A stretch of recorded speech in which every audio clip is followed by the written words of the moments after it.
En la fe cristiana, la última cena fue la última ocasión en la que Jesús se reunió con sus apóstoles para compartir el pan y el vino antes de su muerte.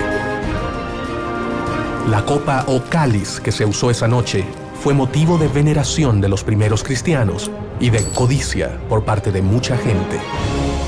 Había que preservarlo. ¿Fueron los caballeros templarios los secretos custodios del cáliz de la última cena? ¿Conocieron y visitaron América antes que Cristóbal Colón la descubriera? ¿Fueron las minas de México y Perú la fuente de su gran riqueza de oro y plata?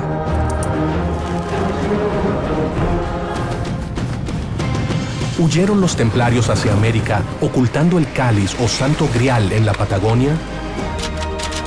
¿Conocían los nazis el secreto de los templarios y de los jesuitas y exploraron América del Sur en busca del grial? ¿Se encontrará el grial aún en América? ¿Quiénes lo buscan actualmente?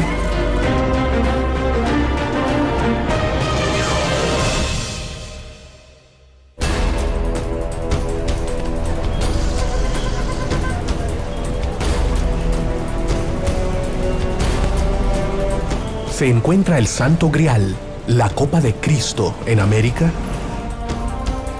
Son muchos los que han buscado por décadas el tesoro de los templarios, el Santo Grial.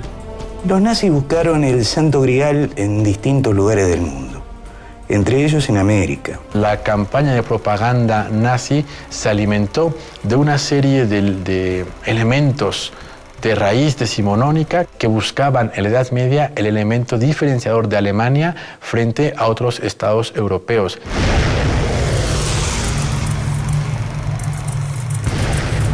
Los nazis, entre comillas, lo que buscaban era aumentar su poder. Por eso es que buscaban el Santo Grial y buscaban la lanza de Longinos también. Y una cosa es complementaria de la otra, ¿eh? Fíjense que uno es un símbolo masculino y el otro femenino. El grial es un símbolo femenino, acuérdense. Y creo que dice que lo buscaban porque eran símbolos de poder o que pensaban que le iban a dar más poder. Algunos afirman que los nazis estaban convencidos que el grial estaba en América. Muchos vinculan a Hitler con la búsqueda del Santo Grial y algunos investigadores afirman esa teoría. Pero existe una particular investigación que se centra en la búsqueda del cáliz sagrado en Latinoamérica. Hay un fuerte interés en encontrarlo porque supuestamente el Santo Grial tiene poderes místicos que, según cómo sean manejados, pueden traer el bien o el mal. Por eso hubo tanto interés de muchas sectas de encontrarlo. Existen muchos lugares donde se dice se encuentra el Grial, pero varios investigadores señalan a América como el destino verdadero. Sabemos que Hitler y el nacionalsocialismo habían enviado personas por todo el mundo buscando desde la lanza de Longinos, habían buscado el Santo Grial. Eso los llevó a estos parajes de América mucho antes, a fines de 1930. Los nazis habrían seguido los pasos de los templarios porque consideraban a la copa sagrada mucho más que un objeto antiguo. Para ellos, el Grial sería la clave para el nacimiento de una nueva humanidad. Pero no todos tienen la misma teoría sobre el Grial. La palabra Grial se hace famosa a partir del año 1190, donde un poeta y escritor francés hace una obra de teatro y dice que en un Grial se encuentran las hostias consagradas del cristianismo. Fue Robert Barón quien relaciona precisamente al Grial como la copa en la cual fue utilizada por Jesucristo en la última cena y que posteriormente José de Arimatea utilizara para recoger la sangre de Jesucristo al momento de su crucifixión. Y José de Arimatea, que era el dueño físico del Grial, porque era el dueño físico de la casa donde hicieron la última cena, decide escaparse. Y por lo tanto es una de las figuras más cercanas a Jesús. Se encargó efectivamente de recoger, según la tradición evangélica, la sangre, después de descender el cuerpo, lavarlo, según el ritual judaico, y depositarlo. Se dice desde entonces que José de Arimatea la traslada oculta y secretamente a algún lugar que no se refiere de la entonces Britania.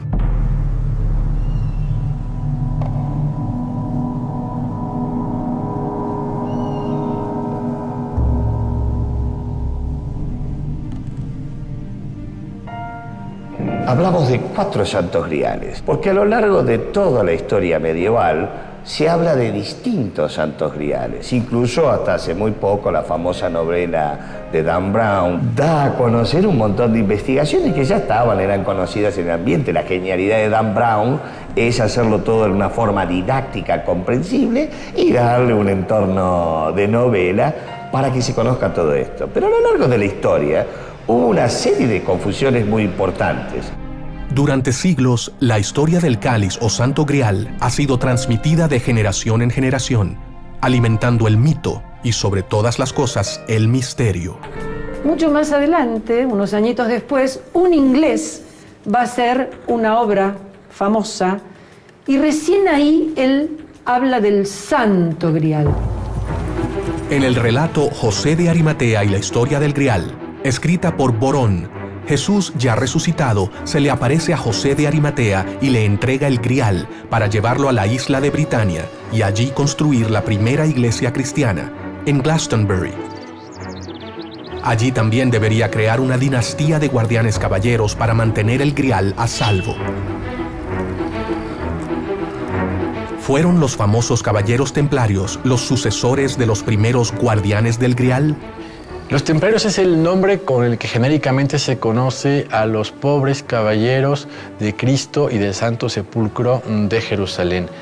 Fue una orden militar internacional fundada en 1120, con el objetivo particular de proteger a los peregrinos que realizaban el viaje hasta Tierra Santa. Pero cuando ellos llegan a la ciudad de Jerusalén, el rey Balduino I les dice que les va a dar un lugar en lo que fueron las caballerizas del templo del rey Salomón. Y de ahí es donde adoptan más adelante el nombre de templarios. Templarios porque van a vivir en el templo de Salomón. Los templarios tenían derecho sobre sus conquistas en Tierra Santa y atribuciones para construir fortalezas e iglesias propias, lo que les otorgó gran independencia y poder. En el año de 1118, surge en Europa una orden monástica con el propósito de cuidar los santos lugares, de cuidar las cisternas o los abastecimientos de agua para los peregrinos que acuden a los santos lugares. La finalidad primordial que han tenido siempre los templarios fue siempre y sigue siendo la de custodiar el Santo Grial. Inicialmente la orden se crea a partir de 9 caballeros. Hasta ese momento estos 9 caballeros no estaban constituidos legalmente como orden.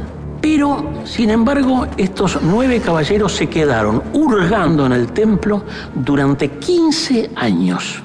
Y eso de proteger a los peregrinos no lo hicieron en absoluto. Se dice que la Orden del Temple rápidamente obtiene su fama y poder gracias a todas sus riquezas. Y en un momento determinado, el dinero y las riquezas que llegan a tener los templarios son tan grandes que ellos crean la primera banca que la humanidad va a conocer. Y en consecuencia, a lo que asistimos a partir de la segunda mitad del siglo XI es a un intenso proceso de monetarización de la economía y por lo tanto de la introducción de metales preciosos en la economía europea. De tal manera que en la cuenca mediterránea se inicia un despegue del comercio y por lo tanto el desarrollo del capitalismo mercantil, tal y como lo conoceremos en el siglo XV. Esto fue un descubrimiento asombroso para la humanidad, porque es la primera vez que nadie va a tener que transportar caudales a través de las rutas y los caminos, haciendo que los robos sean imposibles. Con una orden de pago hecha por los templarios, el dinero es como si hubiera pasado desde un banco hacia otro, como lo hacemos actualmente a través de las redes cibernéticas. Por lo tanto, los templarios que poseen dominios en toda Europa occidental, pero cuya zona privilegiada de actuación es precisamente Tierra Santa, se van a convertir efectivamente en intermediarios principalísimos en esas redes de comercio y por lo tanto accederán con cierto privilegio sobre las rutas comerciales y en consecuencia se beneficiarán de la llegada de metales preciosos. En consecuencia y en sentido contrario, estos metales preciosos pueden ser invertidos en sus propios dominios. La Orden del Temple logró obtener un gran poder económico en muy poco tiempo, creando a su alrededor una gran intriga sobre el origen de su riqueza. El investigador Alejandro Vega Osorio sostiene la teoría que la riqueza de los templarios venía de un nuevo continente y ésta llegaba a un puerto secreto. El puerto de La Rochelle era un poderoso puerto militar secreto que tenía la Orden Templaria a las orillas del Atlántico sobre Francia. Ese puerto concentraba todas las encomiendas templarias, todos los caminos convergían hacia ese puerto en el cual no entraba nadie. Pero a ese puerto llegaba la plata que venía desde América, plata que salía desde el Paraguay, ya procesada en forma de lingotes, y era embarcada en el puerto de Santa Catarina en Brasil. Y América todavía no había sido descubierta. Se supone que cuando la orden fue cerrada en el año 1307, muchos de los templarios que escaparon a la Horda de la Hoguera tomaron estos barcos. El mito y la leyenda también dice que algunos de esos barcos pudieron haber venido a América. Si los templarios habrían transportado plata de América, significa que ellos podrían haber tenido conocimiento del continente mucho antes que Colón lo descubriera. ¿Pero llegaron siguiendo rutas de viejos conquistadores como los vikingos? Los vikingos llegan a América entre el año de 982 a 986, encabezados por Eric el Rojo. Poco tiempo después, para el año 1000, su hijo, Leivik Eriksson, llega a tierras continentales y establece algunas colonias en lo que hoy es Canadá y la parte norte de Estados Unidos. Existen evidencias de que los vikingos visitaron América estableciendo colonias en el norte de América, sino que hicieron incursiones también hacia el centro y sur del continente. Según el investigador José Lidio Andraca, los vikingos tuvieron una fuerte presencia en todo el continente americano. ¿Pero existe evidencia sobre esto en mapas europeos de la época? Se habla de la existencia de uno conocido como el mapa de Vinlandia. Es un mapamundi vikingo del siglo XIII, donde se puede ver una masa de tierra en el Atlántico llamada Vinlandia. Y nos dice que fue visitada en el siglo XI por exploradores. Este mapa probaría que Vinlandia no sería otra cosa que la tierra que hoy conocemos como América. Es importante sacar algunas cosas de los vikingos. Primero, que no eran conquistadores. No llegan al Perú, no llegan a América, no llegan a ningún lado como conquistadores, sino que es una migración. Algunos especialistas, como José Riquelme, tienen la teoría que los templarios siguieron los pasos de los vikingos tomando sus mismas rutas hacia el continente americano. Habían tenido comunicación con América y habían desarrollado una serie de travesías comerciales. En estos viajes la Orden del Temple había acompañado, y no hay que olvidar que estos viajes en América tenían un propósito además principal. Pero no todos los investigadores están de acuerdo con la teoría de la relación existente entre templarios y vikingos. No existe ninguna relación entre templarios y vikingos, básicamente porque los vikingos son pueblos nómadas del Mar del Norte que operan en Europa continental entre el siglo IX y el siglo X, y porque los templarios se desarrollan en el siglo XII. No pudieron conocerse y por lo tanto no hay ninguna relación. Cuando Colón partió hacia su aventura, podría ser posible que supiera el destino final de su viaje. Quizás conocía la posible existencia del Grial en un nuevo mundo que aún no había descubierto. ¿Por qué llevaban sus carabelas cruces templarias dibujadas en las velas?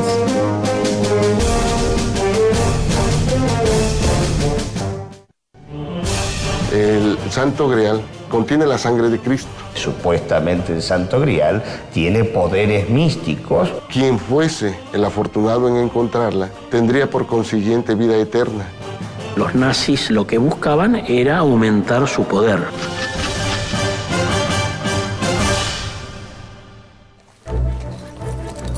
Si los templarios conocían el Nuevo Mundo mucho antes que la llegada de Colón, obviamente este no habría sido el primer conquistador. ¿Es por eso que eran cruces templarias las dibujadas en las velas de los barcos de Cristóbal Colón? ¿Esperaba encontrarse con un reino templario? Cristóbal Colón va a Portugal, se casa con la hija del gran maestre de los Caballeros de Cristo de Portugal, y de esa manera tiene acceso a la biblioteca del gran maestre. En esta biblioteca están los mapas, algunos de ellos se conocen, ¿no es cierto?, en donde figura América. Por eso cuando Colón se le ocurre la idea de descubrir América, él ya sabía dónde iba, estaba muy seguro dónde iba. Lo que sí se ha puesto de manifiesto es que parece ser que fueron los chinos quienes llegaron a América por el Pacífico a mediados del siglo XV, pero tampoco tuvo una mayor significación. Por lo tanto, desde la perspectiva histórica, el descubrimiento de América, por llamarlo de esta manera, solo corresponde a Colón y al año 1492. Aunque, como bien sabe todo el mundo, el primero que denominó estas tierras como un continente fue Américo Vespuccio. Cristóbal Colón, en el año 1492, partió desde el puerto de Palos, España, atravesando el Atlántico hasta llegar a una isla llamada Guanahani, en las Bahamas.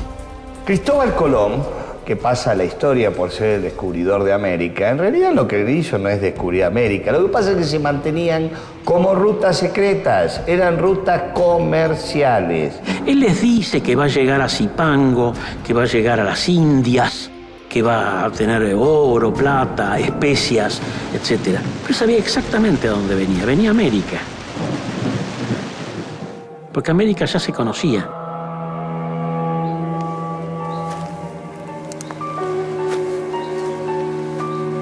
Se dice que Colón se pone bajo la advocación de los templarios y le coloca a las velas de sus carabelas las cruces templarias. Los españoles sabemos que las carabelas vienen con este símbolo que es la cruz patada, que es el emblema de los templarios. ¿Por qué Colón traía velas templarias, blancas y con las cruces rojas? Y porque él creía que los templarios iban a estar hasta ahí donde él llegaba. Era una señal de reconocimiento, como para decir, somos amigos. En algunos casos se ha pretendido establecer una relación entre los templarios y América, queriendo significar en las banderas que acompañaban los barcos colombinos, efectivamente, la cruz del Temple. Es una cruz que se identifica perfectamente y que la diferencia a la orden de otras órdenes como la de Santiago, la de Caravaca o la de los hospitalarios. Pero esto no significa que hubiera habido templarios en las naves de Colón. Si las cruces funcionaban como una señal de reconocimiento para pobladores originarios, esto quiere decir que otras culturas pudieron haber llegado mucho antes e impusieron sus símbolos. Si esto sucedió, tendrían que existir evidencias de su presencia antes del descubrimiento de América. En todas las comunidades indígenas existen referencias a gente blanca que incluso enseñaron el concepto de lo que es la cruz para los prehispánicos. Cuando llegaron los españoles, no fueron recibidos con sorpresa, de hecho los esperaban. Según los investigadores José Lidio Andraca y Alejandro Vega Osorio, seguidores de estas teorías polémicas, una de las cosas que más habría asombrado a los conquistadores españoles fue que los indios no se extrañaban al contemplar a los caballeros armados. Es más, algunos se encontraron en la península de Yucatán con una leyenda que narraba que unos hombres blancos llegaron hasta sus costas en grandes barcos. Pero ¿quiénes eran estos hombres blancos? ¿Cuál era su origen? Varios estudios realizados por un grupo de investigadores indican que los vikingos llegaron al continente americano desde Dinamarca en el año 900 después de Cristo.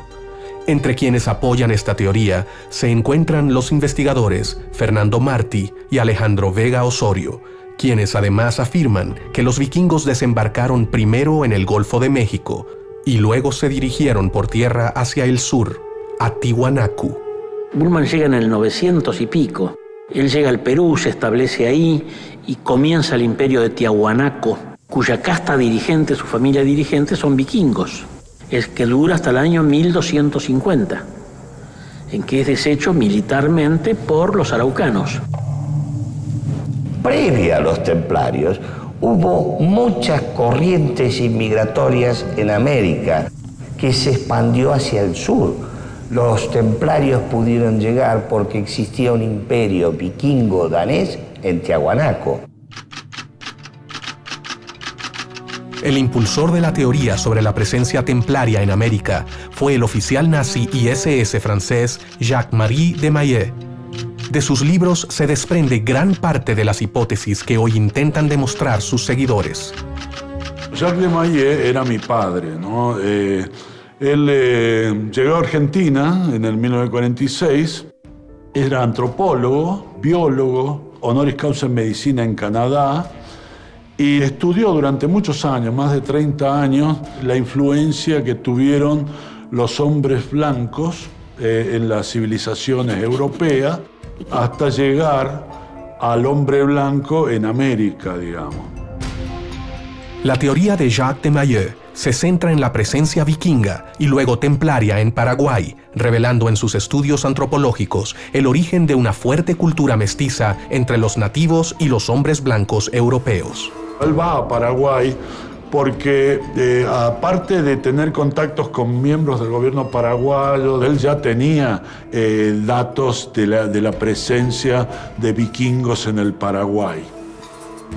Que en esa zona, en un momento, gente del ejército había encontrado un lugar que podía ser parte de un túnel o de una tumba que está metida de una entrada a una montaña, de un cementerio vikingo en esa zona. Sabemos de leyendas, tenemos los mitos que el profesor Vicente Pistilli largamente ha relevado, ha descrito, ha escrito mucho sobre él, ha lanzado libros al respecto que hablan de la mitología guaraní, que es una mitología vikinga en muchos aspectos. Gracias a Dios tuve la suerte de participar en una de estas primeras expediciones donde se estudió el índice cefálico, el índice colorimétrico. Esta presencia nórdica quedó reflejada en su propio gen. Estos nativos son diferentes al resto, son barbudos, características propias de los nórdicos, tienen aspectos o características en las manos, en la coronilla de la cabeza que los hace diferentes a los malasios polinesios. Incluso muchas veces uno va por el interior del país y se encuentra con nativos rubios, barbudos, que uno los mira y dice, pero este es un vikingo en tamaño pequeño, ciertamente. Si se da por descontado la presencia vikinga en América y de que los templarios sembraron pistas en Europa sobre la existencia de americanos, quizás tendrían que existir entonces huellas templarias en América. Según el investigador José Lidio Andraca, existen varias evidencias vikingas y templarias en todo Latinoamérica. Una de las pruebas más importantes es la que se encuentra en Chilapa, municipio de Guerrero, México, conocida como el Pie del Caballero. En la región de la montaña de Guerrero, donde nos encontramos en Chilapa, encontramos evidencias que los vikingos, para señalizar las rutas que recorrían por el continente americano, imprimían huellas de pie humano sobre rocas. Si estas pruebas fuesen verdaderas, nos revelarían una fuerte presencia templaria y vikinga en América. Lo importante de estas huellas, que están dirigidas todas invariablemente hacia el norte, nos las particulariza Jacques de Maillet en su libro Colón llegó después, denominándolas como señalizaciones de los templarios a su paso por estas tierras, por el continente americano. Estos hallazgos de ruinas y huellas nos revelan que existió una fuerte presencia vikinga y templaria en México. Esto indicaría que la orden tenía mucho interés en este nuevo continente. Pero, ¿qué era lo que buscaban? ¿Era el objetivo final la creación de un nuevo orden mundial? ¿Pudieron haber transportado el Santo Grial desde Britania hasta México para ese fin? ¿O buscaban otra cosa en estas tierras?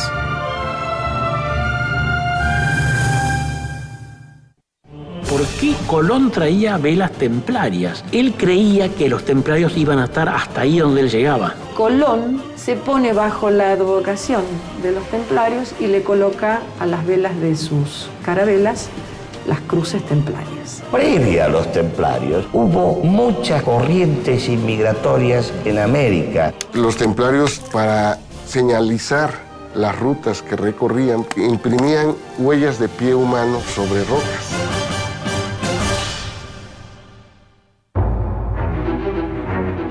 ¿El Grial estaría en estas tierras de América? ¿O las incursiones por estas tierras estarían relacionadas con otro interés de la orden? No existe ninguna referencia hasta la fecha que nos indique que el Grial haya sido trasladado a México por los templarios. Por lo tanto, si el Grial está en América y tenemos que buscarlo, a veces más cerca de lo que pensamos. Aunque hay algunas versiones que sí refieren el traslado del Grial al continente americano, la ubican en Argentina. Se han encontrado elementos que indicarían el claro poder económico que tenían los templarios y que revelaría un importante secreto relacionado con un mineral sustraído de este continente, la plata. Muchos investigadores aseguran que los templarios buscaban en América este mineral muy valioso para Europa. La exploración de oro es algo de mucho tiempo, no solamente ha sido un resultado de la presencia vikinga y templaria que era conocida. El misterio estriba en dónde sacaban la plata, en dónde extraían la plata, que acuñaban y hacían circular en Europa. La Orden del Temple en América había hecho el acuñamiento de plata y usaban estos caminos, el Peavirú, que era el camino que utilizaban los vikingos para trasladar la plata y el oro desde las minas de Bolivia hacia el Atlántico. Según las investigaciones del antropólogo Vicente Pistilli, la ruta de la plata nacía en las minas de Bolivia, bajaba hacia el sur por los ríos llegando al Paraná y al Río de la Plata, para atravesar el Atlántico hacia un puerto estratégico en las costas del norte de Francia llamado La Rochelle. Los templarios participaron en todo caso del proceso de desarrollo del capitalismo. Desde el siglo XI Europa asiste a un crecimiento económico impulsado por un aumento demográfico y por un crecimiento en la producción cerealística. A partir de los templarios podemos decir que se crea la banca en el mundo, los primeros bancos que van a existir en el mundo. ¿Por qué causa? Porque a partir de un concilio ecuménico ellos tienen el poder de aceptar dinero. La plata era el nivel adecuado para la transacción. Por eso se dice que los templarios buscaban la plata, según cuenta el investigador Pistilli. Los incas del Ecuador imprimían plata en monedas de plata en una sola cara. Adquirieron estos conocimientos de Europa. Los caminos eran muy peligrosos en esa época. Los templarios ponían postas cada 24 horas de marcha. La plata en Europa era un mineral muy escaso. Ni en África, ni en toda la tierra conocida en aquellos tiempos, existía la cantidad suficiente que manejaban los templarios para sus transacciones económicas. Tú no llevabas dinero, tú no llevabas efectivo. El efectivo lo depositabas en el lugar de salida, se lo dabas a los templarios te daban una letra de cambio. Uno de los descubrimientos más importantes encontrados sobre el manejo de la plata y el adelantado sistema financiero de los templarios fue realizado por el investigador de la SS, Jacques-Marie de Mailleux. Bueno, entre los descubrimientos que hace mi padre en Paraguay, que para él es de mucha importancia porque le cierra toda la investigación que había hecho del viaje de los templarios a América antes de Colón. Entonces él encuentra allí una fundición de plata. No sabía qué era esta canaleta hasta que, bueno, un ingeniero le informa que es el rebalse que tienen cuando hierve, cuando está caliente la plata, se produce una espuma y todo esto. Y la razón por la cual era fundida la plata y transformada en lingote era para poder transportar en sus barcos los lingotes como lastre.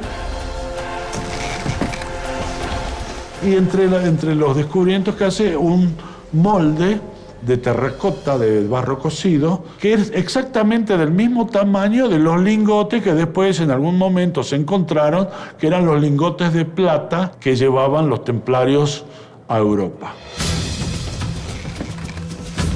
Construyeron catedrales incontables en todo el continente. Su poder económico superaba al Papa. Los templarios, como eran grandes constructores, con una gran experiencia, aportaron constructores. Traían albañiles, digamos, masones, que en realidad la traducción de masón es albañil, traían, porque pertenecían a la orden templaria también estos constructores que en Europa habían construido y construían todas estas tremendas catedrales. Los recursos salieron de algún lugar y ese fue el gran secreto que se manejaba en aquel entonces, la ruta comercial de la plata. Tenían permiso para poder prestar y a un alto interés, que llegaba incluso hasta el 50% anual. Todo eso generó, más las encomiendas donde se explotaba el campesinado, más todos los negocios distribuidos a lo largo de Europa, generó una fortuna altísima. Eso hizo que reyes se endeudaran y generaran muchos enemigos, entre ellos el rey de Francia.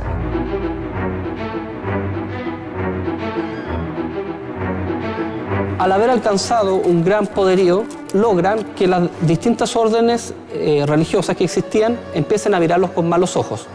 También el poder político en Francia de ese tiempo empieza a rivalizar con ellos por cuanto han creado una especie de Estado dentro del Estado.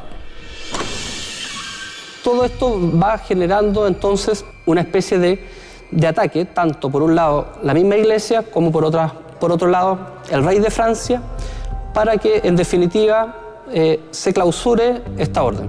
Los templarios habrían conocido América y posiblemente explotaron sus riquezas. Sin embargo, su poder e influencia comenzó a disminuir. Con la negativa de Jacques de Molay, el destino de la orden quedó sellado. El rey Felipe IV de Francia, él lo que desea es que todo ese oro, toda esa riqueza y todo el poder de la banca que manejan los templarios sea exclusivamente francesa. Hizo un pacto con el Papa que él mismo sostenía y de la noche a la mañana se produjo la noche triste, el viernes 13 de octubre de 1307, donde los templarios son apresados. Para que un día determinado, el mismo día y a la misma hora, se tomen todos los castillos templarios de Europa, las abadías templarias de Europa, los fuertes templarios de Europa y en un mismo acto de asedio tomar al gran maestre de la orden templaria, al famoso Jacques de Mulac, y a 49 venerables maestros. Los lleva presos. Al tiempo se les hace un juicio de inquisición y se los endilga de hacer actos demoníacos y que los templarios obtenían su dinero malsano. Por eso más tarde no van a la horca, sino que van a la hoguera pública y mueren. Y se dice que el rey de Francia se queda con todo el dinero de la orden. El Papa Clemente moriría 3 meses después y el rey Felipe 10 meses después de ejecutado Jacques de Molay. La monarquía francesa, encabezada por Felipe el Bello, expropió los bienes templarios y efectivamente se encontró con una terrible sorpresa, que era que las arcas de la Orden del Temple estaban vacías o en todo caso en números muy bajos. Y esto no significa que el tesoro haya desaparecido, ha sido trasladado mágicamente a la Antártida o a Paraguay, a México, sino que simplemente no había dinero en las arcas públicas. Ya la Orden del Temple estaba saliendo de Europa por la persecución y ya venía a refugiarse en zonas de América, tanto en América del Norte como en América del Sur y en la América Central. Uno de los responsables de la teoría sobre la presencia del Grial en América es el investigador Alejandro Vega Osorio. Pero el servicio de inteligencia templario era muy bueno. Sabía con anticipación que esto iba a ocurrir. Antes de que los guardias del rey de Francia tomaran prisionero a los principales jerarcas templarios, ya habían salido de todas las encomiendas todo lo que llamamos tesoros templarios. La Orden de los Caballeros del Temple desapareció de la faz de la tierra tan rápido como apareció, pero hay dudas con respecto a su aniquilación. Se cree que algunos de ellos habrían preparado su fuga fuera del continente europeo. Según la teoría del investigador Alejandro Vega Osorio, los caballeros del Temple habrían escapado hacia el Nuevo Mundo y al hacerlo habrían transportado el Santo Grial.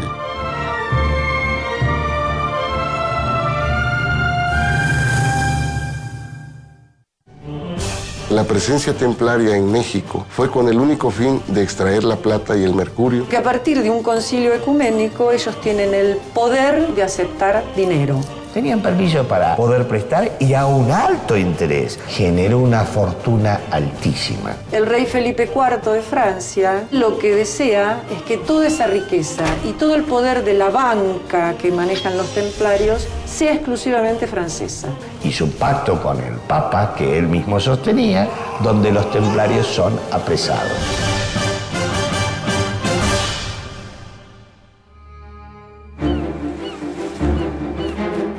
Se refugiaron los caballeros templarios en el Nuevo Mundo cuando cayeron en desgracia en Europa, ocultando aquí sus tesoros, entre los que se encontraba el Santo Grial.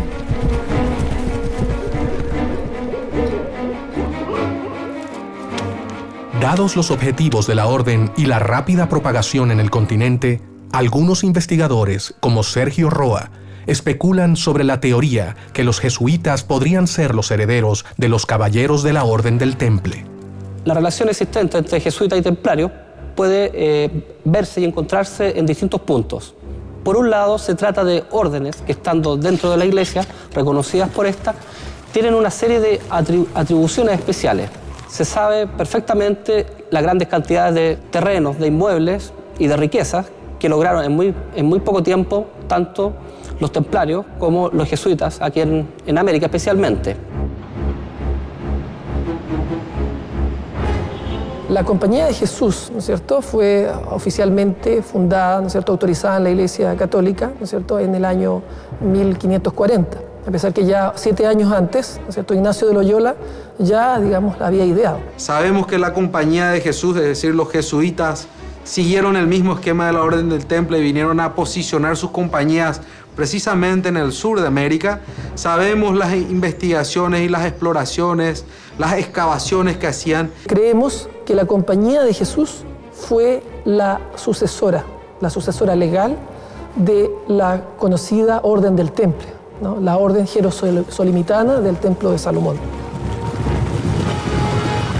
La Orden de los Jesuitas se propagó rápidamente por todo el continente americano, ubicándose de norte a sur, así como lo hicieran los templarios. Los jesuitas es una orden cristiana, religiosa, católica y muy importante, y quizá una de las órdenes más fuertes que tiene la Iglesia Católica. Fuerte en todo sentido, fuerte en sentido espiritual, en sentido intelectual, en sentido de su formación. Entonces es lógico que el Santo Grial les interesara. Es interesarse por Dios, es interesarse por el Espíritu Santo. Los jesuitas se constituían como una orden y decían ellos que donde estaba un jesuita estaba toda la compañía, de tal manera que la educación se convirtió para la orden en el arma más poderosa que podían haber tenido, pero tampoco tiene nada que ver con los templarios. Existe un libro que vincula a América con los templarios y la orden jesuita, llamado Typus Mundi, editado en 1627. El Typus Mundi es un texto, ¿no es cierto?, que consiste en una serie de grabados hechos por los jesuitas.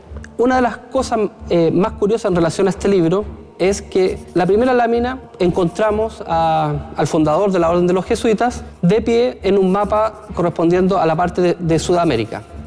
Es un curioso libro de alquimia del siglo XVIII que contiene una serie de láminas que van explicando los pecados. Sin embargo, varios alquimistas como Eugène Canceliet, que fue discípulo de Fulcanelli, analizan desde una perspectiva alquímica dicho libro. ¿Por qué los templarios y luego los jesuitas adquirieron ese poder? ¿Sería el conocimiento sobre la localización del Grial lo que los hacía intocables? ¿A los jesuitas también les interesaba el Grial? En esta búsqueda, los jesuitas llegaron al sur de Argentina y el sur de Chile a través de la búsqueda de la mítica ciudad de los Césares. Los templarios tenían conocimientos metalúrgicos muy avanzados para su época, y según dicen algunos investigadores, los jesuitas los heredaron. Una supuesta prueba de ese poder metalúrgico de los jesuitas es la manipulación de un supuesto meteorito, el VEAS 01, encontrado en Chile. Según Rodolfo Novakovich, investigador de este tema, los jesuitas trabajaron el meteorito utilizando técnicas metalúrgicas templarias. Nosotros en el año 2007, en octubre de 2007, hicimos una presentación a la Meteoritical Society para poder validarlo, o como meteorito o bien, ¿no es cierto?, descartando que fuese meteorito. Hasta ahora no hemos tenido esa certificación. Desde el punto de vista químico, no tiene las características necesarias para ser una roca proveniente del espacio exterior. Es prácticamente un trozo de hierro puro, es decir, tiene una concentración de níquel muy baja. No es compatible con rocas ya sea terrestres, pero tampoco extraterrestres, y a eso hay que sumarle el magnetismo. La roca es fuertemente magnética, lo cual contradice la teoría de los aceros. El meteorito VEAS 01 fue hallado en un terreno que hasta 1767 fue parte de la hacienda La Ollería, propiedad de los jesuitas de la colonia.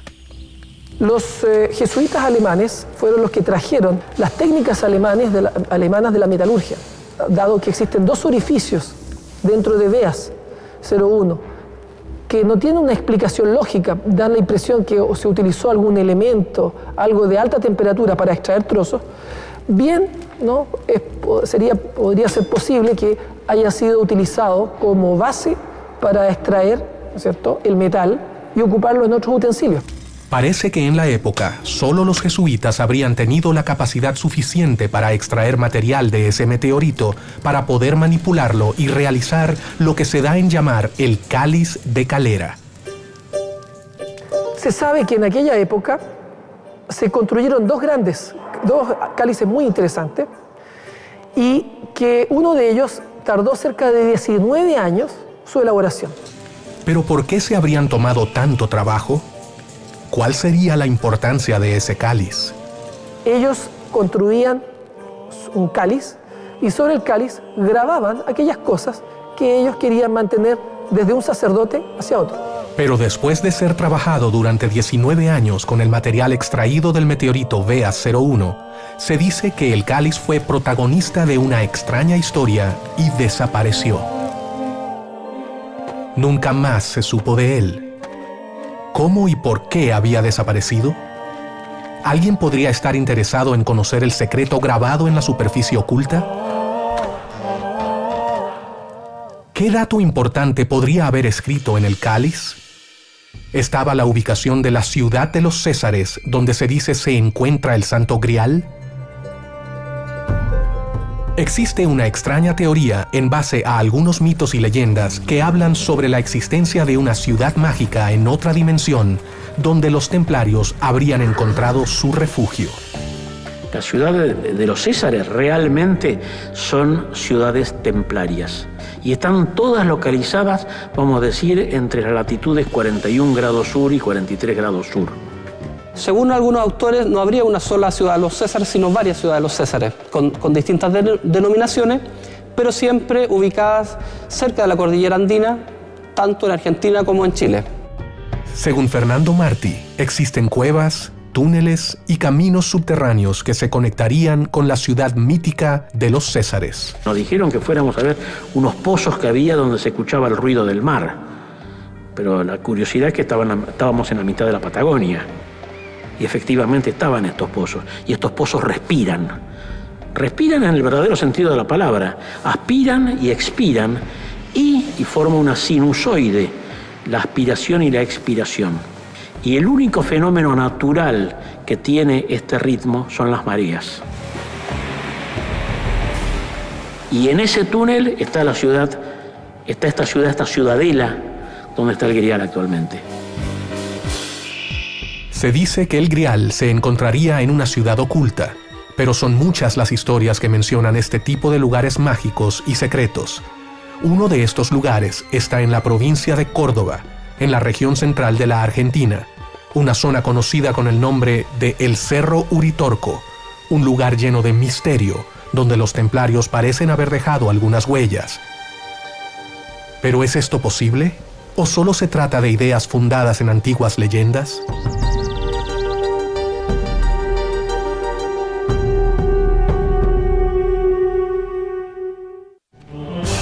Los jesuitas es una orden cristiana, religiosa, católica y muy importante. Es lógico que el Santo Grial les interesara. Usando esa capacidad tecnológica que tenían, construían un cáliz y sobre el cáliz grababan aquellas cosas que ellos querían mantener desde un sacerdote hacia otro. En circunstancias misteriosas, una noche desapareció.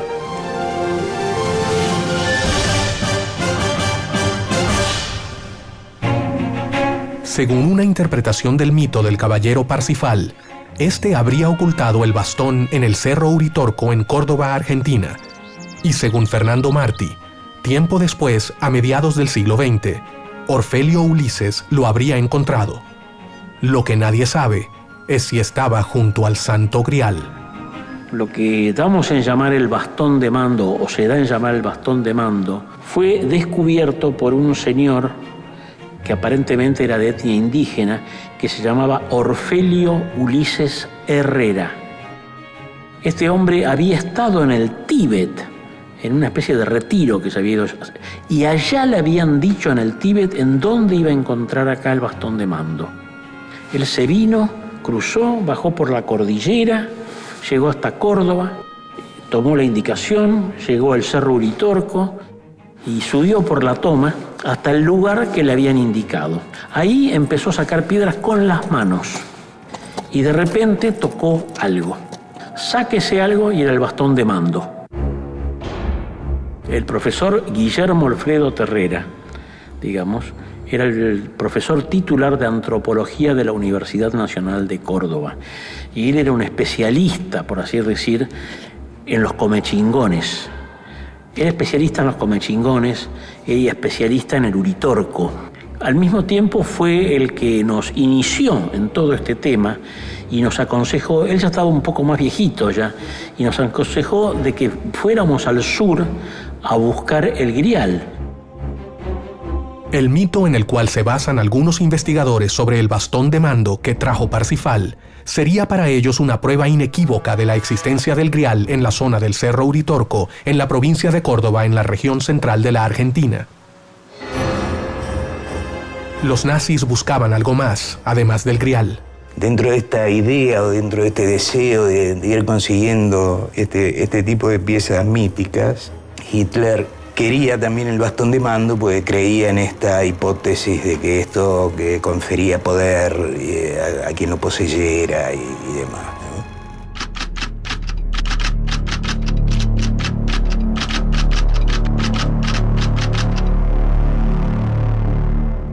Existe la presunción en algunos círculos que los nazis conocían el secreto de los templarios y de los jesuitas y exploraron América en busca del Santo Grial.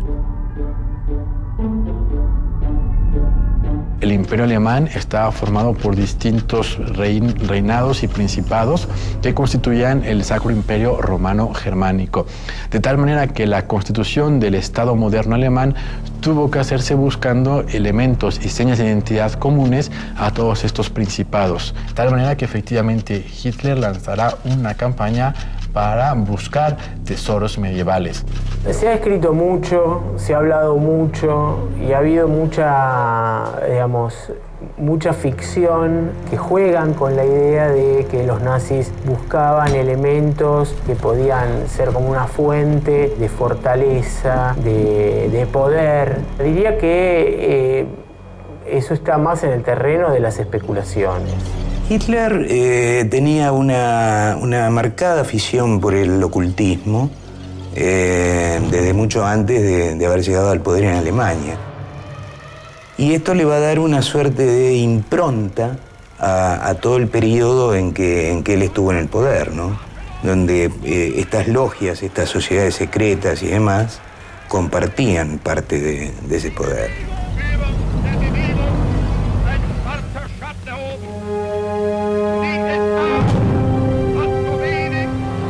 Dentro de este perfil esotérico y ocultista que tenían los nazis, y en particular Hitler, el Santo Grial era como una pieza que no podía faltar, digamos, en su colección de objetos míticos.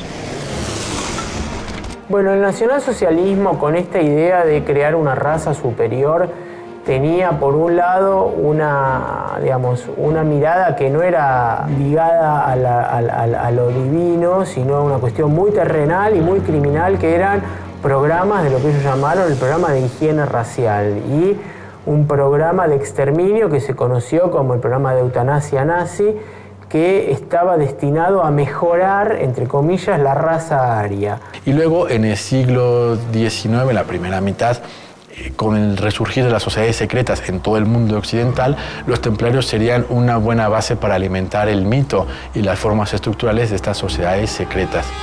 Las teorías de muchos investigadores, como Jorge Camarasa y Fernando Martí, dicen que durante y después de la Segunda Guerra, los nazis llegaron a las costas de Sudamérica, no solo por refugio, sino buscando tesoros de la orden.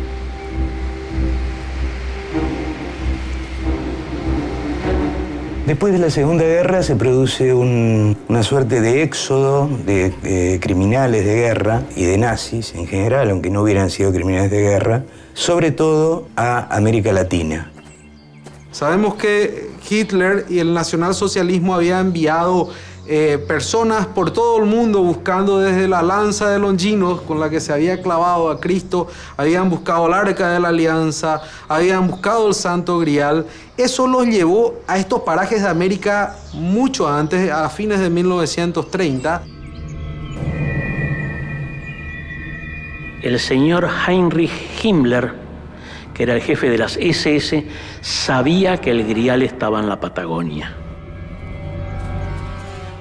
Además, lo que sí nos consta es que lo han buscado. Lo han buscado como lo han buscado al jefe de este partido, que era el señor Adolfo Hitler. Lo han buscado en la Patagonia. Hay muchas versiones. En el año 45, 46, 47 se corrieron muchísimas versiones de que hubiese venido acá. Algunos nazis conocían algo de esta hipótesis de los templarios en América. Hay un caso paradigmático, yo diría, que es el de un antropólogo, Jacques de Maillet. Él viene a Buenos Aires y él es quien trabaja mucho sobre la hipótesis de vikingos, sobre todo, en América del Sur, y también de templarios. Ellos creen en la idea de un destino, y ese destino está ofrecido a quienes sean los mejores, los más aptos. Esta idea del darwinismo social, que es una interpretación bastante antojadiza, digamos, de la teoría de la evolución. ¿Pero realmente buscaban encontrar esta relación entre supuestas razas blancas o había algo más? Algunos investigadores que apoyan la teoría del Grial en América dicen que los nazis solo querían hallar el tesoro templario en estas tierras.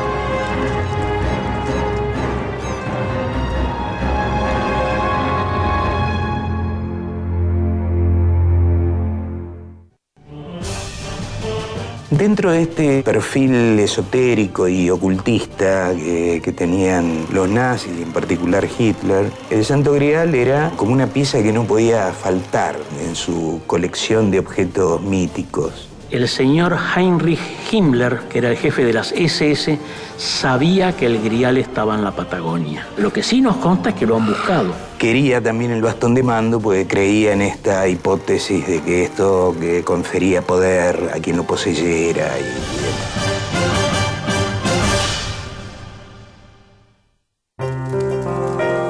La historia del caballero Parsifal está ligada al Grial y al bastón de mando desde los orígenes de esta supuesta leyenda.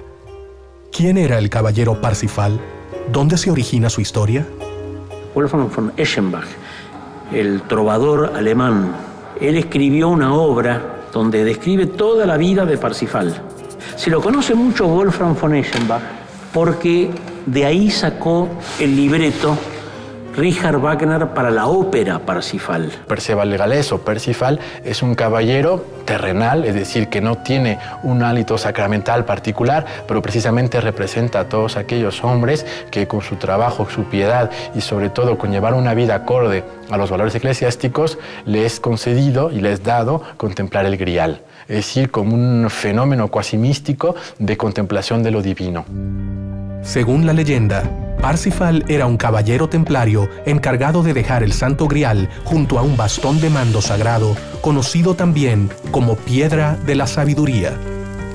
Pero a nosotros nos interesa especialmente porque en una circunstancia se hizo merecedor a que fuera el custodio del Grial.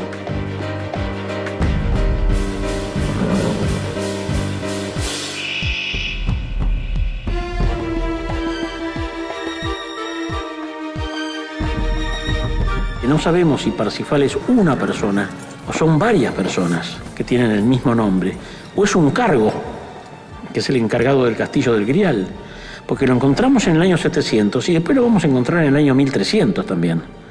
Entonces, 600 años hay poca gente que viva. Según los investigadores, Parsifal llegó a una tierra extraña y buscó el sitio para depositar su preciada carga, el Santo Grial y la Cruz de los Templarios.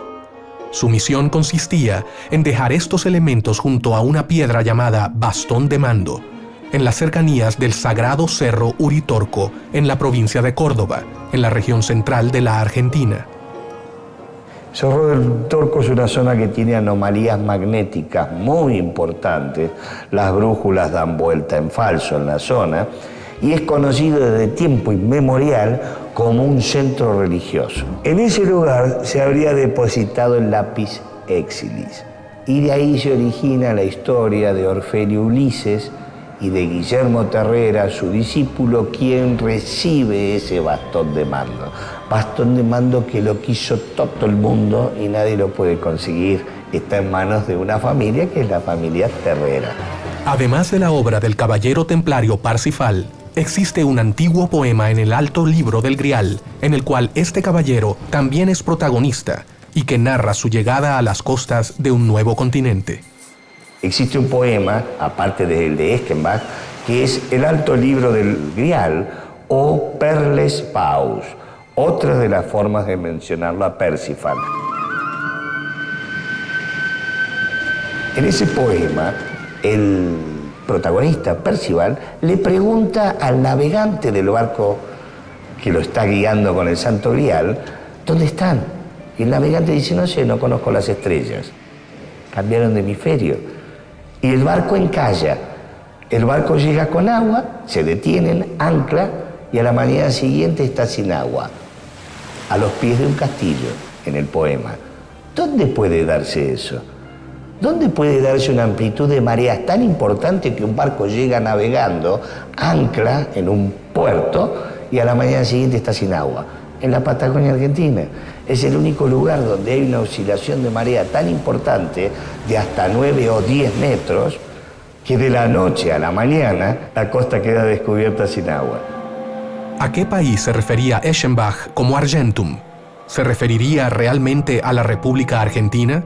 Un país que se encuentra en un continente que en el siglo XII, cuando se escribió ese poema, aún no se había descubierto.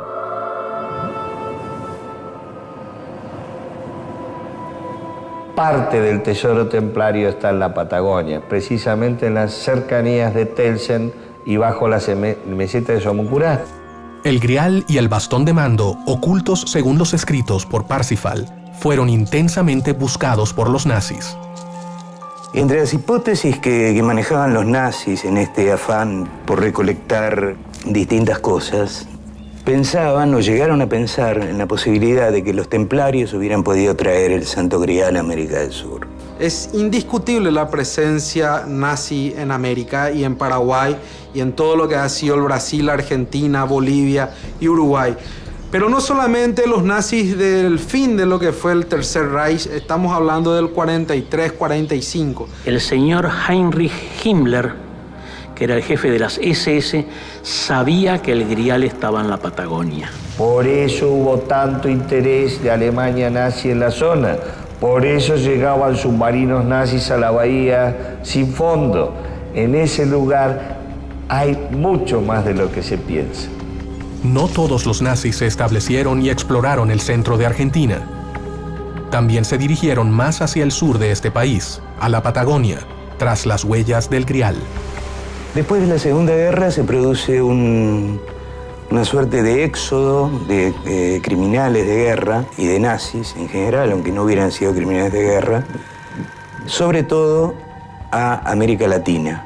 Se sabe que muchos submarinos nazis llegaron a la costa de la Patagonia e incluso también se habla de su llegada a la Antártida durante y después de la Segunda Guerra Mundial. ¿Era solo una vía de escape o tenían una misión secreta relacionada con la búsqueda del Grial? La llegada de submarinos nazis a las costas argentinas durante y después de la guerra tenía que ver sobre todo con desembarcos de algunas personas y de algunos bienes. Estas tripulaciones deciden venir a América del Sur, en particular a Argentina, donde sabían que iban a ser bien recibidos, ¿no? Porque esto ya había pasado con los tripulantes del Graf Spee en 1939. O sea, llegaban a un lugar amigo, llegaban a un puerto seguro. El caso de la Patagonia es parecido al caso de Córdoba, digamos. Ofrecía parajes relativamente poco poblados, aislados. Quizás quienes provenían de la Europa alpina, por llamarla de algún modo, encontraban en la Patagonia cordillerana también un espacio, un hábitat similar a la geografía de la cual ellos provenían. Después de la rendición alemana en la Segunda Guerra Mundial, el 10 de julio de 1945, se entregó en Mar del Plata el submarino U-530 y el 17 de agosto del mismo año, el submarino U-977. Hay muchísimos documentos que prueban la llegada de los submarinos. Hay documentos de la Marina Argentina, hay documentos de las policías provinciales, incluso hay documentos de la Armada que hablan de contacto de guerra, donde se le tiran cargas de profundidad a un submarino. ¿Qué buscaban los submarinos nazis en la Patagonia? Hay un Vox Populi que dice que hay un santo grial en la Argentina. Nosotros decimos que es uno de los 4, falta demostrarlo. ¿Por qué tantos alemanes nazis se asentaron en el centro, en Córdoba y en el sur, en la Patagonia?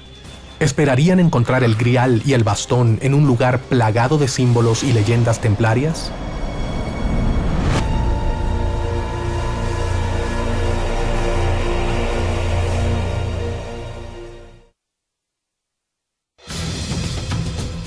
Cerro del Torco es una zona que tiene anomalías magnéticas. En ese lugar se habría depositado el lápiz exilis. Es indiscutible la presencia nazi en América. Pensaban o llegaron a pensar en la posibilidad de que los templarios hubieran podido traer el Santo Grial a América del Sur. El señor Heinrich Himmler, que era el jefe de las SS, sabía que el Grial estaba en la Patagonia. Hay muchísimos documentos que prueban la llegada de los submarinos. Hay un Vox Populi que dice que hay un santo grial en la Argentina.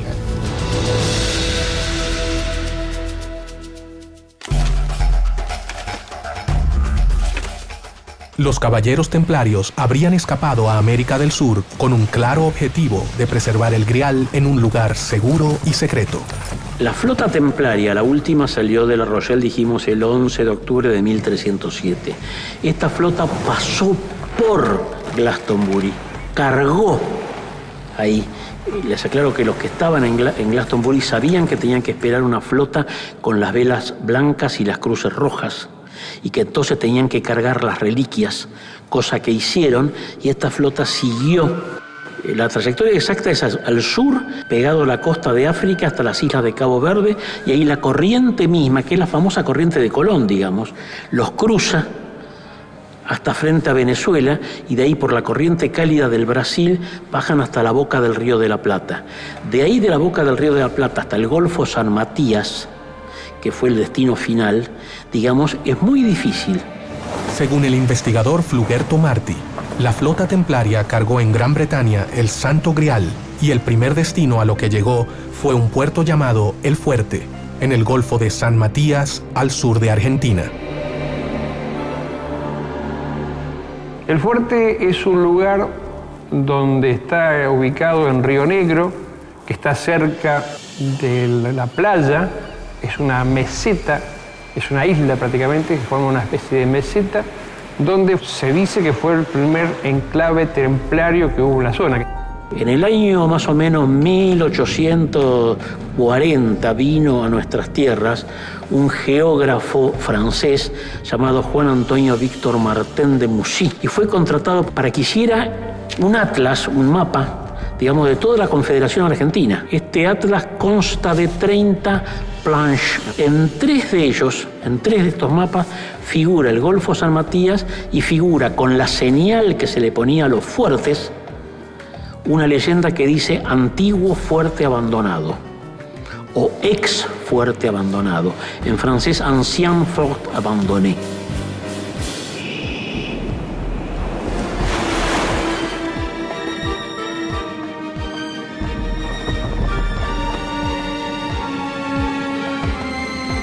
No conozco el fuerte argentino, tal como se lo menciona así con ese nombre.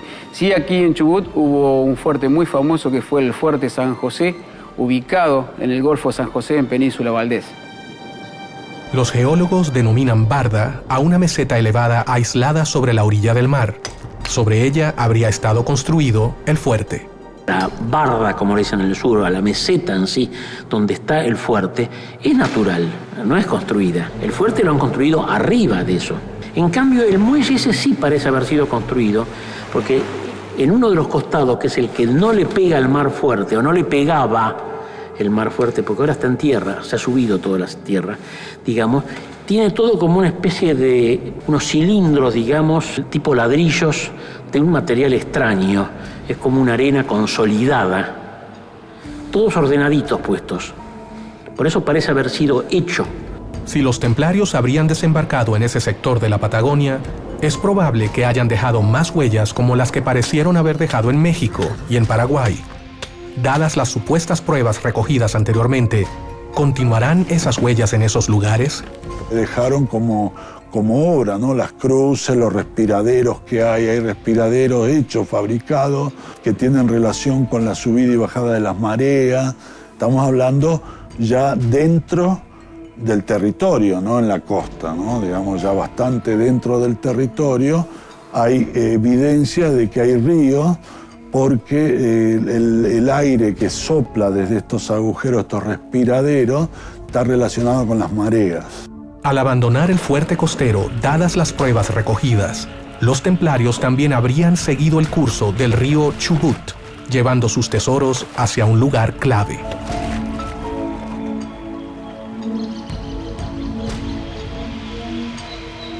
Pero también existen otras importantes evidencias encontradas en la misma zona.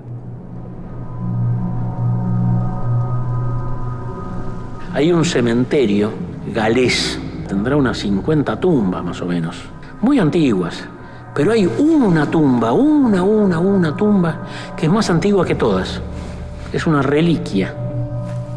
Las tumbas que podemos ver en el cementerio galés de Trelew son los primeros pobladores galeses que han llegado acá en la zona, ¿no? Y una tumba muy importante que tiene una característica muy especial, que es una S en símbolo de serpiente y que está entrelazada y que principalmente es un mantra de un trabajo alquímico.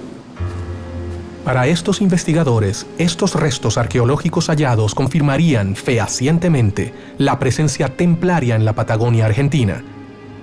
¿Habrán dejado oculto aquí el Santo Grial? Hemos podido averiguar fidedignamente qué es ese símbolo. Porque ese símbolo, ¿sabes dónde se encuentra? En las iglesias templarias del sur de Francia. El símbolo se llama el crismón. Es un símbolo de Cristo, pero que utilizaba severos templarios. ¿Los pueblos galeses habrían buscado su tierra prometida en este rincón del mundo? ¿No sería casual que lo hicieran en lugares donde los templarios se habrían establecido siglos antes? Quizás ellos también seguían el camino del Grial. Los estudiosos aseguran que los colonos galeses se preguntaban ¿cómo habían hecho los templarios para atravesar de forma tan rápida la Patagonia? La respuesta a esta pregunta, según Alejandro Vega Osorio, estaría debajo del suelo. Debajo de la meseta patagónica, a más de 200 kilómetros de la costa del Atlántico, aparecen agujeros en la roca, de donde sale aire y se aspira aire. Hay una curva de 36 horas donde cambia de aspirar con mucha fuerza a exhalar aire. Y el aire que exhala, lo exhala a 5 grados de temperatura, con una humedad relativa del 85%, igual al agua del Atlántico. Según el investigador, existiría lo que él denomina agujeros que respiran, extraños túneles conectados a una supuesta corriente de aire subterránea. Y ese cambio entre la exhalación y la aspiración corresponde con la subida y la bajada de la marea del Atlántico y del Pacífico. Estos túneles no son conocidos, pero sí se sabía que existían en los ambientes esotéricos. Ya desde el tiempo antiguo existía algo que se llamaba bahía sin fondo. ¿Pero qué es lo que indicarían estos respiraderos? Respiraderos, lo que hay normalmente a veces es en los pequeños mallines de agua, donde se acumula agua, el agua brota como volcancitos de arena. Nosotros los geólogos lo conocemos como pequeños volcanes de arena, que son pequeñas burbujas que salen, que vienen arrastradas por el agua. Para algunos investigadores, esto indicaría la existencia de un inmenso río subterráneo debajo de la meseta patagónica que conectaría con los supuestos sitios templarios. Pero para los especialistas, esto parece ser imposible, dadas las condiciones geológicas de la región. La meseta de Somuncurá es una gran meseta de origen volcánico, de edad terciaria, o sea que tiene prácticamente unos 10 millones de años. Y ese plató volcánico se ubica en la zona norte de Chubut y sur de Río Negro y abarca varios miles de kilómetros cuadrados. Y es que hay un canal subterráneo que une el Atlántico con el Pacífico. Ahí, justamente entre las latitudes 41 y 43, que cruza desde el Atlántico hasta el Pacífico y viceversa, digamos, ¿no? Las aguas subterráneas no se unen de un océano a otro. Las aguas subterráneas a veces terminan internamente en cuencas endorreicas y algunas sí drenan hacia el mar y vemos como lloraderos en los bordes de la costa, pero no van de un mar al otro. Hay algunos investigadores que dicen que los misteriosos pozos ubicados a lo largo de la meseta de Somuncurá son la clave para encontrar el lugar donde descansa el tesoro templario. Y estos pozos respiran en el verdadero sentido de la palabra. Aspiran y expiran y forma una sinusoide, la aspiración y la expiración. Y el único fenómeno natural que tiene este ritmo son las mareas. Y cuando le tomamos la temperatura y la humedad en el Servicio de Hidrografía Naval de Buenos Aires, nos dijeron, eso está en contacto con el mar.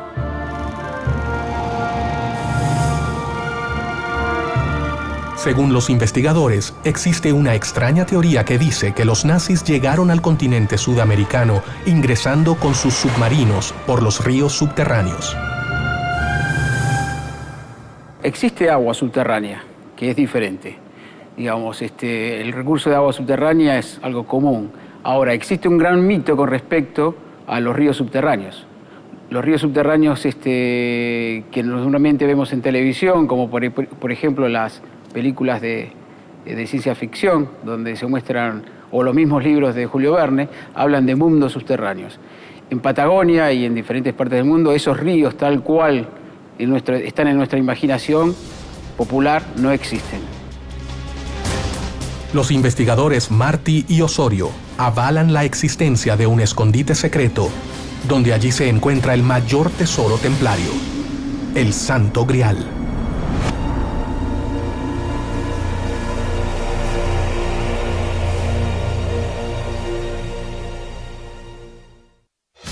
El fuerte es una meseta donde se dice que fue el primer enclave templario que hubo en la zona. La meseta de Somoncurá es una gran meseta de origen volcánico. Los nazis buscaban el Santo Grial en la Patagonia. Por eso llegaban submarinos nazis a la bahía sin fondo. En ese lugar hay mucho más de lo que se piensa.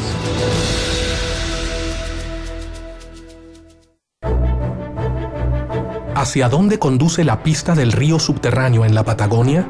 ¿Cuáles son las pistas para llegar al Santo Grial? ¿Realmente existe este lugar? En la provincia argentina de Chubut se encuentra una pequeña localidad llamada Telsen. ¿Es esta región la última morada del Santo Grial? Telsen es un valle que está en el Chubut, donde viene la palabra el lugar de los ancestros. Y el que fundó ese lugar se llama John Morley, muy parecido a las iniciales de Jacques de Molay, que fue el maestre templario. La ciudad de Telsen es conocida por los denominados glifos, formas y dibujos formados por una cadena de grandes piedras. Una de las pruebas más fuertes de la presencia de templarios en la zona son los glifos de Telsen, donde están dibujados en roca, vistos desde el aire de gran magnitud, glifos de 200 metros de largo con caballeros, con espadas. Luego han sido cubiertos con tamariscos, con árboles para que no se pueda excavar en la zona. Algunos miembros de la comunidad científica y especialistas en geología ponen en duda las teorías que hablan de la existencia de cuevas ocultas y los supuestos glifos con figuras dibujadas en la tierra. La localidad de Telsen se ubica en la parte sur de Meseta Somoncurá. En esa región hay rocas de diferente origen y de diferentes edades. Hay rocas de edades jurásicas, muy antiguas, hasta rocas terciarias de unos 8 o 9 millones de años. Y hay rocas tanto de origen volcánico como de origen sedimentario. Los científicos siguen sin tener pruebas fehacientes sobre estos dibujos llamados glifos en la Patagonia.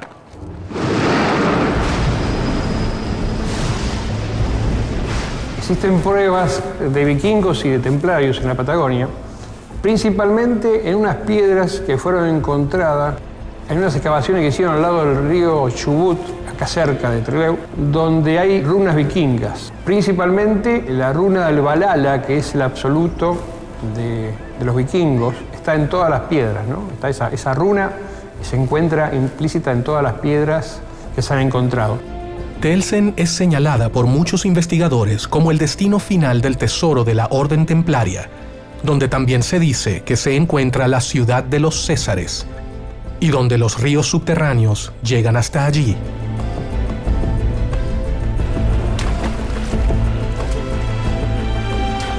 Se le dice ciudad de los Césares porque hay dos teorías. Una porque el que lo descubrió fue uno de los conquistadores que llegaron a la Patagonia y se llamaba César. Entonces quedó como que era la ciudad de los Césares. Y la otra es que está la belleza de esa ciudad y está la riqueza y el tesoro que se ha encontrado en ese lugar, que lo atribuyen con el Imperio Romano, con el César. No conozco que existan ciudades ocultas o sepultadas por algún accidente geológico o algún evento de alguna naturaleza.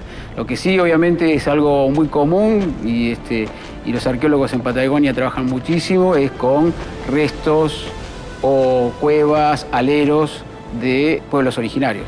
La ciudad de los Césares está en la Patagonia, tiene conexiones con la meseta del Fuerte, a orillas del Atlántico, y con la zona de Telsen. ¿Qué es la zona de Telsen? Era un nudo carretero. Por ahí pasaba la cuarta ruta de la Plata, que conectaba directamente con la Sierra del Volcán en la provincia de Buenos Aires. Esas rutas eran protegidas por tribus afines, que eran blancos, todos blancos. Algunos avalan una hipótesis que revela existencia de una ciudad oculta en una cuarta dimensión, a la cual se llega atravesando un portal energético ubicado en la zona de Telsen. Una controvertida teoría fantástica que muchos científicos ven como improbable. Y hay muchos que dicen que es una ciudad errante que se encuentra entre las dos dimensiones, entre la tercera dimensión y la cuarta dimensión, que por momento desaparece la tercera dimensión y por eso es muy difícil encontrarla. Es una leyenda como la del Dorado en la zona de Centroamérica. La leyenda sobre esta ciudad de los Césares está vinculada con la región de Telsen, pero ¿por qué nadie puede explicar su ubicación? Existe un gran hermetismo entre los habitantes de la localidad de Telsen, quienes se niegan a dar testimonio sobre el tema. El Grial y la ciudad oculta parecería ser un secreto bien guardado por los lugareños, un mito difícil de comprobar, un misterio que aún sigue sin respuestas. Es muy evidente lo que los pobladores de Telsen se niegan a veces a hablar sobre el Santo Grial y sobre todas esas cosas que se encuentran en Telsen, porque es un poco de recelo que tienen con su pequeña población, con su pequeño lugar, ¿no? Que no quieren sentirse invadidos por turismo, por situaciones un poco agresivas hacia la que es la ciudad tan pacífica que era la población de Telsen. Los indicios encontrados llevan a los buscadores del Grial a una zona, a la formación rocosa de Telsen. Según los investigadores Fernando Martí y Alejandro Vega Osorio, se trataría de una puerta finamente tallada, que claramente parece ser una puerta sellada que obstruye la entrada a un túnel. ¿Es esta la misteriosa puerta de Telsen? La puerta de Telsen es lo que nosotros llamamos la puerta de piedra. No existen pruebas tangibles, sino teorías en base a mitos y leyendas sobre esta supuesta puerta donde se escondería el Santo Grial. Dicen que el Santo Grial está en la puerta de Telsen. Sería importante cruzar esa puerta para ver si lo encontramos. Si bien todos indican la región como tal, nadie ha podido llegar al lugar exacto donde se ubica. Hay pocas personas que dicen haber visto esta extraña puerta de piedra. También se habla de la existencia de un único documento fílmico que revelaría la imagen de la misteriosa puerta de Telsen.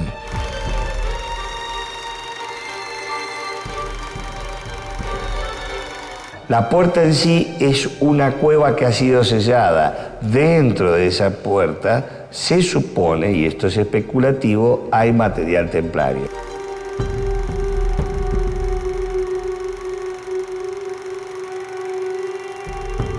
Normalmente donde hay una cueva hay más de una, entonces pueden estar alineadas. Son cuevas que se originan normalmente en rocas carbonáticas, rocas que se pueden degradar. También existen cuevas formadas por rocas volcánicas, la lava que baja, se enfría y deja oquedades, y a veces puede haber más de una cueva alineada. Aparentemente sería como una puerta de roca o de piedra, pero que está cerrada, que está en un macizo montañoso, en un macizo pétreo montañoso, y que da toda la sensación de ser una puerta cerrada desde adentro. Detrás de la puerta del Telsen se cree que está el Santo Grial. Es el Santo Grial que parece tener el poder de ocultarse para no ser revelado. Nadie puede decir con exactitud el lugar donde se encuentra la puerta. Uno puede observar, y hay mención de una puerta en la localidad de Telsen. Las imágenes que yo he visto no me indican de que existiera una puerta, sino más bien parece exactamente una morfología de la roca volcánica muy similar a una puerta, pero solo es el aspecto de puerta. Estamos hablando siempre de rocas volcánicas. Las imágenes en este video son supuestamente las únicas pruebas actuales de la existencia de la puerta de Telsen, la morada del Santo Grial. ¿Son estas pruebas que pueden ofrecer un claro indicio de que el Santo Grial estaría en Telsen, en la Patagonia Argentina? ¿Es realmente posible que la puerta de Telsen sea su última morada? Supuestamente la historia dice que los templarios siguen existiendo, ya no vestidos con túnicas blancas obviamente, que el personal se va renovando, que viene desde Europa, en fin, todas leyendas que se van distorsionando cada vez más. Una ciudadela, un enclave, debidamente protegidos por 1000 metros de basalto volcánico.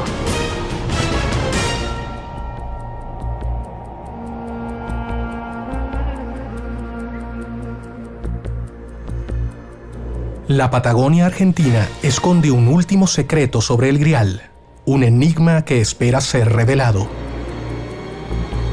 Existen templarios en todo lo que es Latinoamérica también, en Europa. Acá tenemos en Argentina la Orden de los Caballeros Templarios, que su sede principal está en Buenos Aires, y acá tenemos en la Patagonia tenemos la preceptoría, la cual yo estoy a cargo. Y hay también templarios en Perú, y en Chile, y en Paraguay, y en Brasil, y hemos conformado la Unión Templaria Latinoamericana, donde están todas las órdenes asociadas en esa Unión Templaria. En la actualidad no existen templarios como tal. La orden fue disuelta en 1212 por el Papa Clemente V, de tal suerte que todos los grupos que posteriormente se llaman o se hacen llamar templarios no tienen absolutamente nada que ver con la orden original, aunque ellos puedan retomar una simbología, unos valores o unos ritos propios de los templarios. En Europa existen órdenes templarias, sabios de la orden monástica que tratamos, con otras características que incluso ellos han estado buscando y rescatando muchos de los conocimientos trascendentes que ha permitido el mayor conocimiento de esta orden.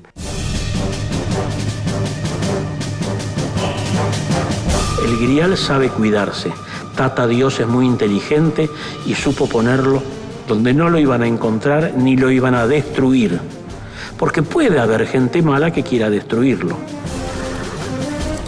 Todas las pistas recogidas por estos investigadores apuntan al continente americano como el supuesto destino del Grial. Dudo mucho que el Grial haya sido trasladado a América, aunque existen algunas referencias que nos indican que el Grial fue trasladado a la Argentina. Se cree que el Grial llegó a la Patagonia junto con todas las reliquias que salieron del puerto de La Rochelle. Personalmente yo no creo en ese tipo de leyendas. Sí hay que ser respetuoso con la tradición. Sí creo que es importante rescatar la cultura de los pueblos.